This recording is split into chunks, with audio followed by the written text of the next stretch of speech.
दोस्तों, एक बार फिर दिल से स्वागत है आप सभी का आपके अपने चैनल अंधेरी रात 2.0 में। कहानी शुरू करने से पहले बस एक छोटी सी रिक्वेस्ट है।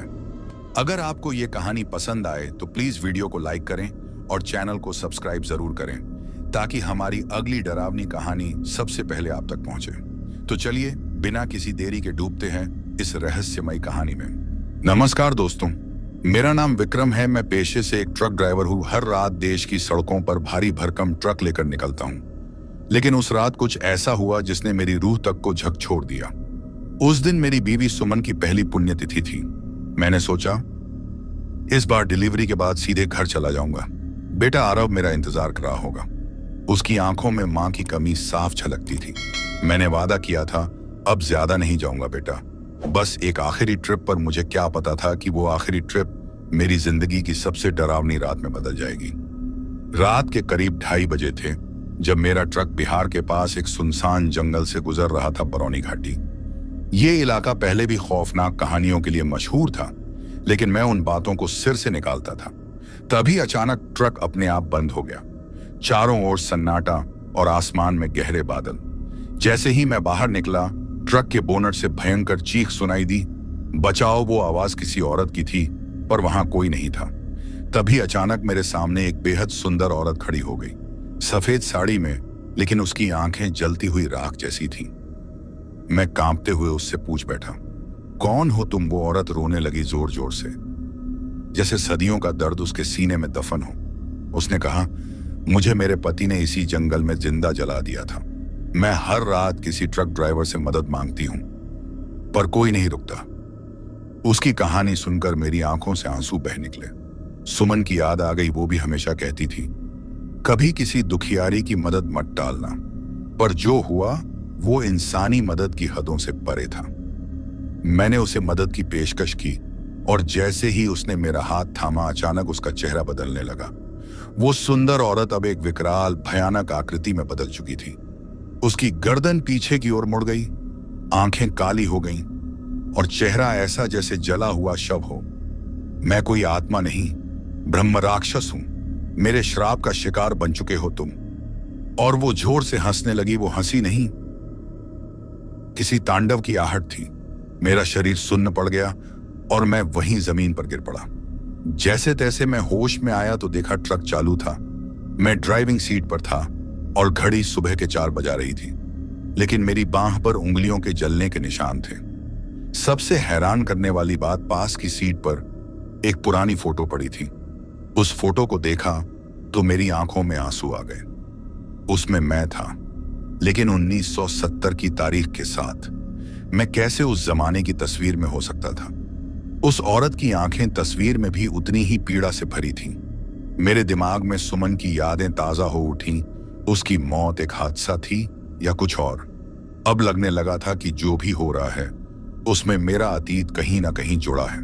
और आरव, कहीं वो भी इस सब का हिस्सा तो नहीं? एक पिता के दिल में जो डर पनपता है वो सबसे भयानक होता है। अचानक ट्रक के पास खड़ी एक बूढ़ी औरत मेरे करीब आई।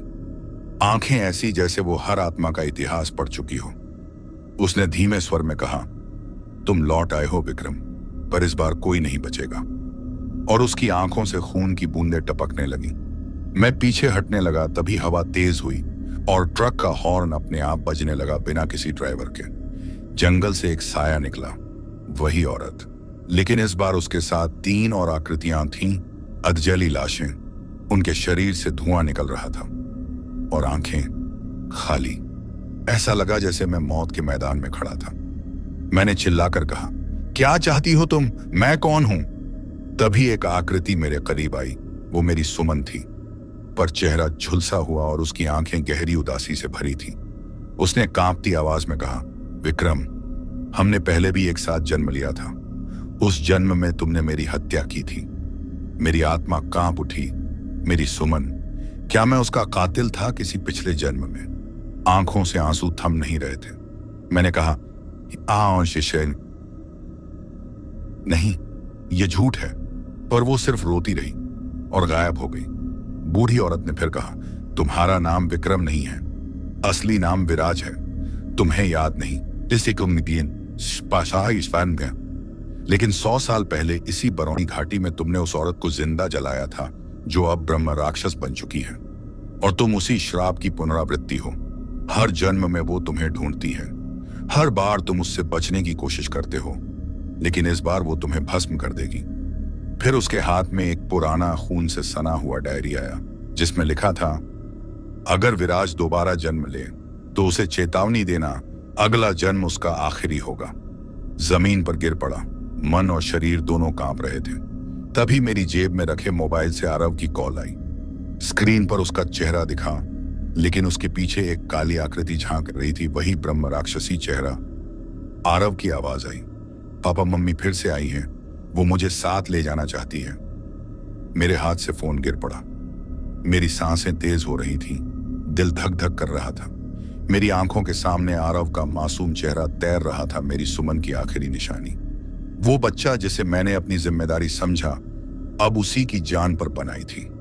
उसके शब्द गूंज रहे थे, मम्मी फिर से आई हैं। और मैं सैकड़ों किलोमीटर दूर एक सुनसान जंगल में, बिल्कुल बेबस। एक बाप के लिए इससे बड़ा डर क्या होगा जब वो जानता हो कि उसका बच्चा किसी ऐसी ताकत के निशाने पर है जिसे देखा नहीं जा सकता, समझा नहीं जा सकता। मैंने जैसे तैसे ट्रक स्टार्ट किया और उल्टे रास्ते दौड़ा।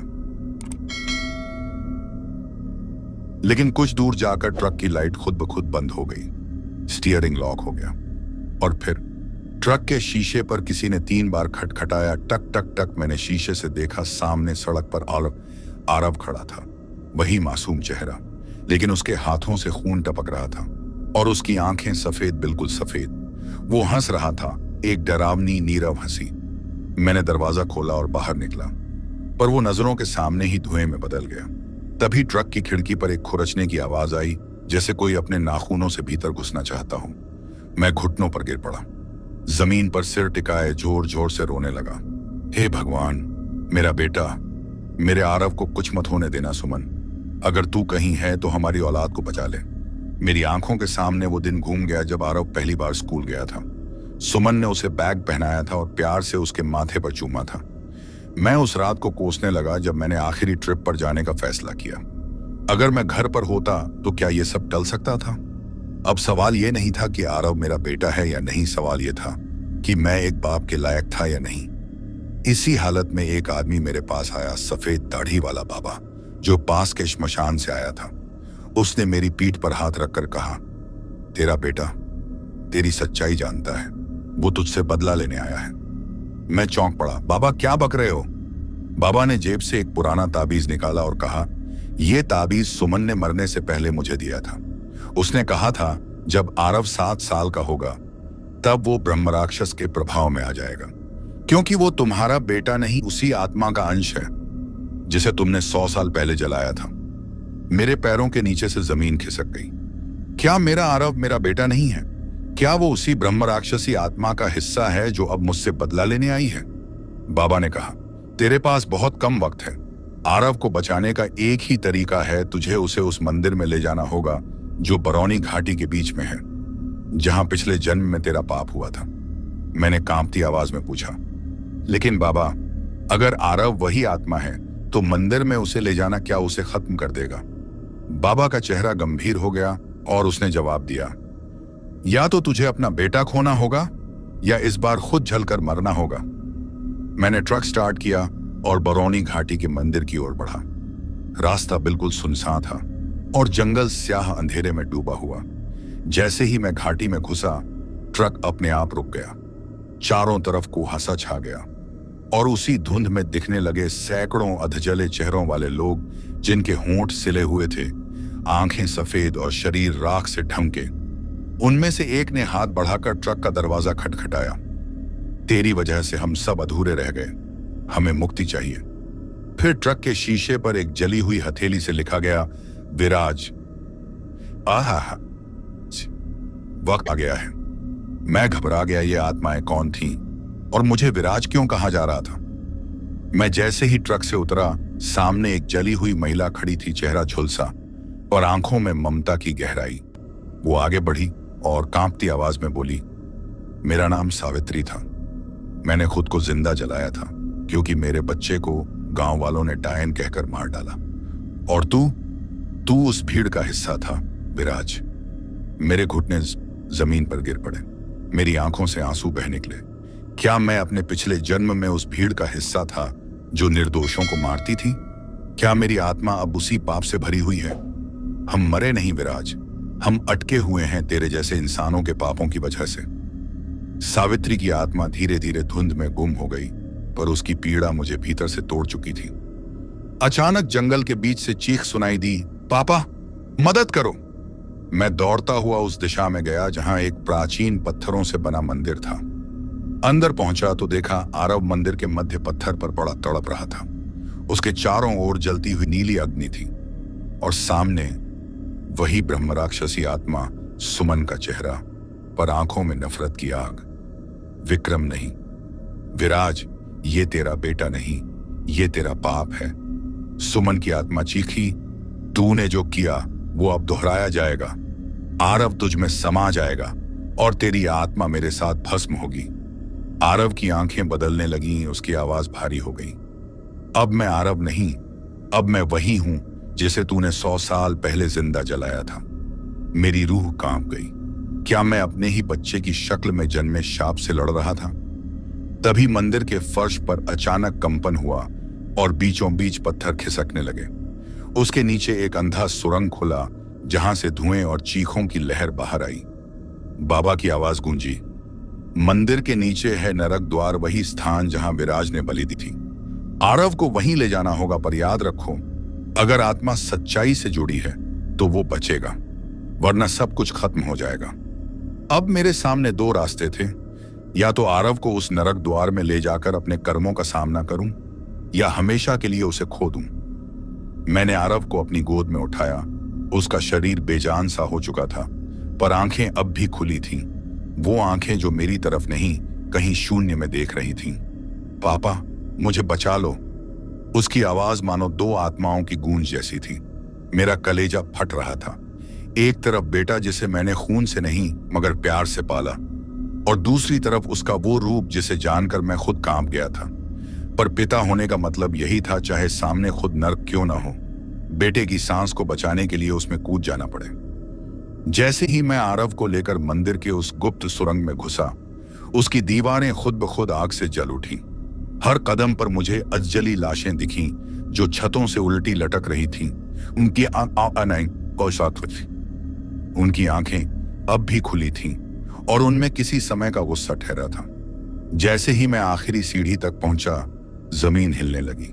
सामने खुला एक नरक द्वार, आग, धुआं और दर्द की चीखों से भरा एक गड्ढा, और उसके किनारे खड़ा था वह ब्रह्म राक्षस, अब पूरी तरह प्रकट। उसकी लंबी जुबान, खून से सने नाखून और सैकड़ों आत्माओं की गूंजती चीखें उसके चारों ओर मंडरा रही थीं। मैं आरव को जमीन पर लेटा ही रहा था कि उसकी मां सुमन की आत्मा प्रकट हुई, मगर अब वो पहले जैसी नहीं थी। उसका चेहरा शांत था, आंखें करुणा से भरी थीं। विक्रम, अब वक्त है सच्चा बलिदान देने का। मैं कर चुका हूं सुमन, मैं अपना सब कुछ खो चुका हूं। उसने मेरी ओर देखा और कहा, बलिदान आत्मा का होता है, शरीर का नहीं। अपना सच स्वीकार कर। मैं फूट फूट कर रो पड़ा। हाँ, मैं ही था विराज, जिसने 100 साल पहले उस मासूम को जिंदा जलाया था। मैं ही वो पापी हूं। सुमन मुस्कुराई और बोली, अब तेरा बेटा तुझसे नहीं, तेरे सच से जुड़ा है। जैसे ही मैं सच्चाई को स्वीकारा, आरव के शरीर से एक प्रकाश निकला, बहुत तेज, साफ और स्वर्णिम। वो प्रकाश आकार लेने लगा एक छोटा बच्चा, मगर उसकी आंखों में नफरत नहीं, केवल शांति। सुमन बोली, ये आत्मा उस मासूम की थी जो 100 साल पहले तेरे कारण मारा गया, मगर जन्म के बाद तेरे बेटे के रूप में लौटा ताकि तुझे पश्चाताप का रास्ता दिखा सके। ब्रह्म राक्षस पीछे हट गया, उसका चेहरा पिघलने लगा और वो अपने ही क्रोध में जलने लगा। आरव की आंखें अब सामान्य हो चुकी थीं, शुद्ध थीं। उसने धीरे से कहा, पापा क्या हम घर चलें? मैंने आरव को सीने से लगाया। उसकी गर्म सांसें महसूस की, जैसे सैकड़ों जन्मों की तपस्या पूरी हो गई हो। हम मंदिर से बाहर निकले। सूरज की पहली किरण हमारे चेहरे पर पड़ी, पर जैसे ही मैं ट्रक में बैठने गया, बाबा फिर प्रकट हुए। मैंने हैरान होकर पूछा, क्या यह सब फिर हो सकता है? बाबा ने मुस्कुराकर जवाब दिया, शाप मिटते नहीं, बस अगली आत्मा तक रुके रहते हैं। मैं बाबा का बात सुना और तभी ट्रक स्टार्ट किया और घर की तरफ चल दिए। दोस्तों, कभी कभी मुसीबत आने पर बल से नहीं, दिमाग से काम किया जाता है। अगर कहानी पसंद आए तो चैनल को सब्सक्राइब कर लेना और वीडियो को लाइक कर देना और कमेंट में यह बताइए कि आप कहानी कहां से देख रहे हैं।